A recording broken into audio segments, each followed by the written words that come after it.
তোমরা সবাই আমার ব্যাকগ্রাউন্ডে দেখতে পাচ্ছ কী জন্য এই ভিডিওটা, সবাই দেখে নাও মানুষের মনোভাব।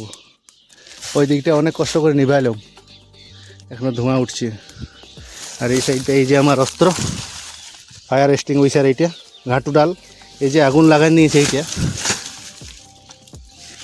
এটা মোটেই কিন্তু ভালো কাজ লয়। যাদের কাঠ দরকার বেশি তারা জ্বালাচ্ছে, যাদের ঘুরঘুরিয়া ঢুকে আছে উহারা জ্বালাচ্ছে, কেউ বলতে পারবে না। আর এই যে হাওয়াটা দিছে না, মানে বিচ্ছিরি হাওয়া দিছে, আর গরমে সেঁকটা বাবারে। আর যেই একটু নিভাই যাচ্ছি হাওয়াটা দিয়ে আর ঘুরে, সেই কাঠের আগুন না, এগুলো সব তো কাঠের আগুন, যেই একটু দিচ্ছি সেমনি। আর আমি এই যে ঘামিয়ে টামিয়ে একাকার হয়ে গেছি গরম সেঁকটা নিয়ে, এই যে আগুন জ্বলছে। আর এই যে আমি তো নেহাতে তাও চশমাটা পরে আছি বলে চোখ গিলে লাগছে নাই, তো এইটাই একটুকু চেষ্টা করছি, নিজের প্রচেষ্টা যতটুকু পাচ্ছি ততটুকু নিভান দেওয়ার চেষ্টা করছি। কোনো মতে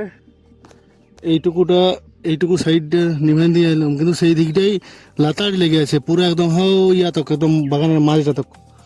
এই দিকটাই ওকে জ্বালান দিয়েছে, মানে এবারে একার পক্ষে পুরোটা নিভা সম্ভব হবে না, কারণ মানে দমে গরম লাগছে।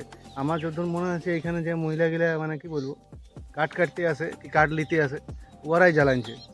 উহাদের নাই তো যাতে আসতে শুকনা পাতায় অসুবিধা হয়। লোকটোকালে যে বাগানের মালিক তারা সে যদি আজকাল চলে আসে তখন বুঝতে পারছে ও সরা নিয়ে, সেই জন্য মনে হয় জ্বালান দিয়েছে। আমি জানি না, আমি যখন ঢুকি তখন ওরা সেই দিকটায় কাঠ কাটতেছিল, তারপর মনে হয় আমার আওয়াজ পাই মনে হয় সেদিকে কোথায় লুকাইছে। মানে এত বিচ্ছিরি কাজ কাঠের জন্য, সেটাও এগুলো থাকবে তবে না কাঠটা পাবে।